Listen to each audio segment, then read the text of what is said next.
Oh, yes, I did. I bought that Roxa palette, said I wasn't going to, but in case you missed it, over the Valentine's Day weekend, the price of this on Sephora was $48. That came out of nowhere.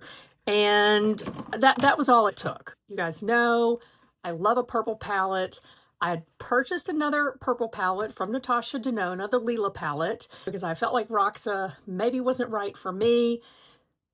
But at $48, I had to do it. I had to do it, okay? And you can see here, I have not touched a single shade because I wanted us to do this together. So I have just been admiring it from afar while I've been waiting to sit down and film this video. So here's what's on tap. I'm going to do some swatches here so that we can look at those colors together, but also so I can figure out what kind of then eye look I want to build. And then I want to talk about what I think is Natasha's grand scheme. And you guys know I love Natasha Denona, so this is no shade on her, but I see a trend here. So I want to talk about it. I want to hear what you guys think. So I hope all of that sounds good to you. If it does, hang on, we're going to get into some swatches. Let's see, we have, whoa, sorry. I was like, I'm sorry, Dixie, look at that. You guys, it's unbelievably soft. I can't, okay, just composure. Okay, Jacaranda, Flutter, Phoebe, and Regal. Okay, let's take a look at those. I've already put them on my arm. So that first one that you see on the end down here, that one is Dixie. That deep purple is Jacaranda. Then Flutter is that middle shade that is a pinky shimmer. Phoebe is that sort of, I don't know, it's like a lavender with has some gray in it. And then Regal is that final sort of shimmery shade here at the end. Okay, before I get the next row, Natasha, if you're watching this, can you print the shade names a little darker for those of us who are a little bit more mature? I mean, I'm having trouble reading them even with glasses on. So, you know, look, I want to spend a lot of money on your stuff and I need to read it. So we have, ooh, wow. I'm going to get these on my arm and then show them to you. Some of these are really light. I'm wondering if it's therefore meant as more of a topper shade. I'm close, guys. Bear with. Bear with. I'm trying to up my swatching game here, okay?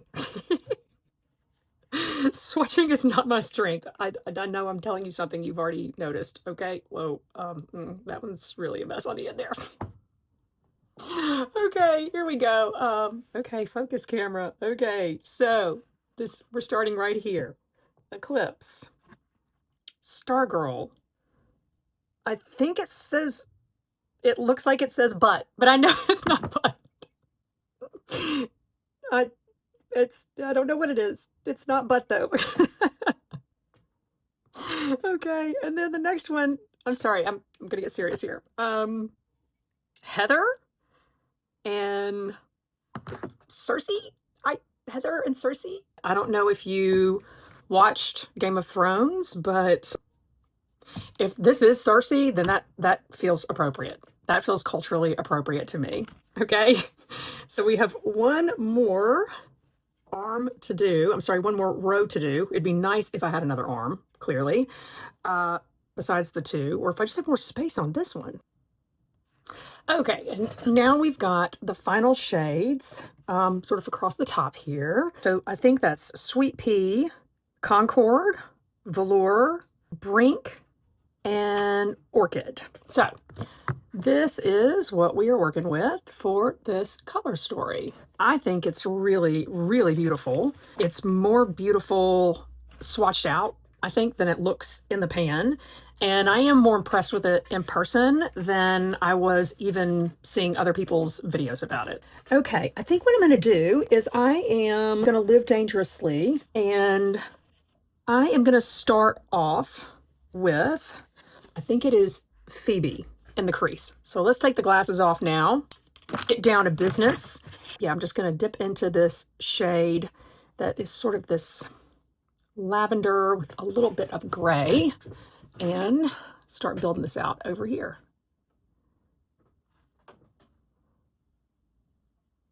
Got a very thick brush. It's a little firm, but still very broad, great at building out color that looks a little bit more blown out. This is a KJH Spectrum brush. So I'm only going to do one eye at a time just in case I feel like doing the other one differently. Okay, so we've got that down, and now I've got to do this jacaranda here using my Referent 32. So I'm going to tap in there, and I'm going to tap some off. I always like to show y'all it coming off with sort of the tip more kind of going out this way. I'm going to start tapping that in. And the payoff is phenomenal because I tapped off, I didn't put a ton on, and that is going on beautifully. And just kind of tapping up into the crease a little. Okay. A bit more. All right. Okay, I'm going to go ahead and pick up this shade here on my finger. I want to use as many shades as possible, of course. So I'm going to start. Oh, wow. Okay, hold on. That does not have as much base as I thought it was going to. But it is really, really beautiful, guys. I'm looking at it in a mirror here in front of me that's much more, that's magnified. And let me tell you that truly, looking at this, I see sparkles that are pink, champagne, purple, blue. The dimension on this one is absolutely phenomenal. And right now I'm happy that this is turning out to be a lighter look than what I thought I was going to get with this palette so far. I mean, we all know I can go a little ham and get a dark look real quick. So build this up just a bit more, of course. And tapping up into the crease a bit. I don't know if you can see that, all that sparkle that is the different colors. It's really, really pretty. Run up against that, I'm going to go with this shimmer here, also on my finger, and tap that in. I mean, we are full of sparkles today. And I did just sort of go all the way over to the inner corner. I can't say I fully meant to go that far, but you know, sometimes there are happy accidents, so we'll find out. That is a pinky purpley eye for sure. I do feel like I need something even a little bit brighter in the inner corner. I'm referencing my arm again. I am inclined to pick up this shade here on my pinky, just at the tip there, and just popping a little bit of that into the inner corner. I don't know if it's going to show up given how light and sparkly everything else is. So sweep that up a little bit. I don't know, I think that did something. I want to deepen things up a little bit out here. By the way, you may be able to tell I have a ton of fallout. I kind of want to, instead of just going right in with this deeper matte, I kind of want to see what happens if I just try to build up jacaranda a little bit on a much more compact brush. So I am just tapping in there with this small pencil brush from KJH and really focusing at the lash line. I am working to just build that up a bit.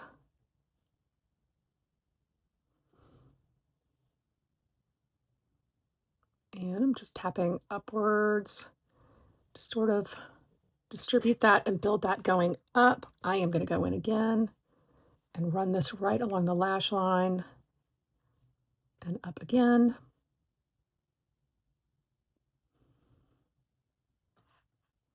Okay, and I am going to go back to this big fluffy brush and dip into my original shade, if I can remember which one it was. Oh yes, I just remembered.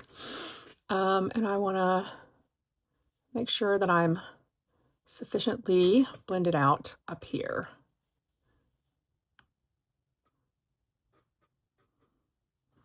Okay. I'm going to go back to that little pencil brush and add a little bit more of this jacaranda, kind of going at an angle.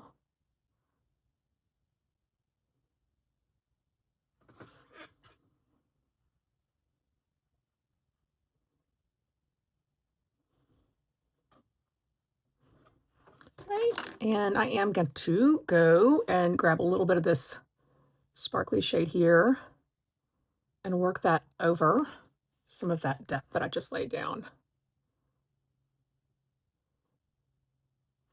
Okay, this is the most fallout I've seen in a while on a palette that I've worked with. I think that my last video where I was using retro and I Need a Nude, I don't think I saw this much fallout. So I would say this one is especially prone.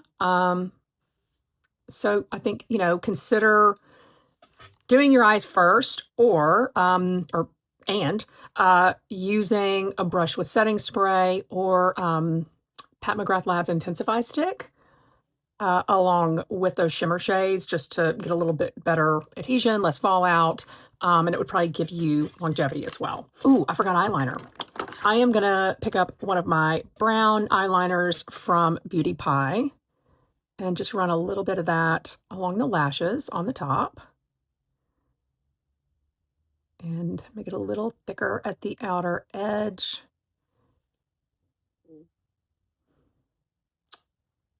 And I'm going to use one of my Makeup Forever pencils on the lower lash line. I've got my pencil brush. Hello, Mr. Pencil Brush. Okay.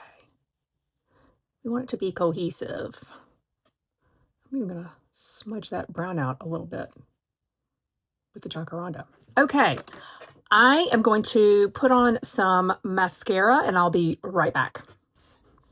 All right, guys, I'm back, and clearly I decided to just go ahead and finish out today's look instead of creating a second look. I'm sure I'll do more looks on my channel in the weeks ahead, but I wanted to leave some time today for final thoughts or final initial thoughts on this palette, as well as the trend that we're seeing with Natasha Denona's midi palettes. So first off, let's talk about my first impressions of this palette. I am really happy with the look that I created today. I feel like it's very soft and beautiful and that it enhances my eye color. So if you have sort of blue-green eyes that lean kind of green and you want to bring out the green, this could be a really great palette for you. I feel like I can get some different looks out of this palette, so I'll have to play with it more to see if that's true or if most things end up looking the same on the eyes. Only time will tell. As I said, I did have a pretty serious problem with fallout. This shade here, which I was so excited about, I think it's a beautiful shade. I would recommend possibly laying down one of these other lighter shades here and using it as a topper. That's probably what I'll do the next time that I create a look like this. In terms of what's missing, I really think that with this look in particular, that a matte inner corner would have been really great. But overall, I'm really glad that I picked this up, and so you may want to consider this when the Sephora savings event rolls around. The sale price on Sephora for this palette drove it to sell out, so it's out of stock. I just checked this morning. It's available on Natasha Denona's website, but of course it's not for sale. So let's talk about Natasha's grand scheme. So I was watching, I think it was the last live by Sophie Sees Beauty, I believe. And she was showing images, leaked images, of Natasha's next midi palette called the Bloom palette. And so if you want to see that, go over and check out her channel, and it's in her last live towards the end. And it looks like a very monochromatic palette, which we've seen quite a few of those from NATASHA Denona. I think we have seen more of those recently than we did in the past. And so part of the conversation that was happening was that, hey, you know, this is great. She's offering these palettes. Like if you're really into warms, you've got I Need a Warm. Or if you really, because of your skin tone, you know, you really need nudes. Oh, you've got I Need a Nude. I do not think that's what's going on. Okay. I think, and this is just based on my bad experience with the bronze palette. So it could be I'm allowing some scarring from that experience to color my perspective here. But I think that these monochromatic palettes potentially put you into a position to buy even more of her palettes. Because if we take a look at some of her older palettes, and I have a stack, I'm going to grab it. They were varied, okay, in terms of the shades that were offered. Let's take a look at one of her older palettes that I just added to my collection, which is the Lila palette. There is quite a bit of variation there. I feel like you could get a lot of different looks out of this palette. If Metropolis is right for you, I think you've got some good variation here. There's some colors that are really exciting. And then I pulled my Star palette, which, you know, and again, all of these were more expensive than her midi palettes, right? This is a larger size. I'm sure you're getting more product in terms of grams. The pan sizes are larger, but I mean, this is almost like you're getting 2 palettes, right? I just feel like with all of these, they were built to offer you options to create different types of looks. Now let's fast forward. So we've got bronze. I don't think anybody is going to argue with this being a monochromatic palette, okay?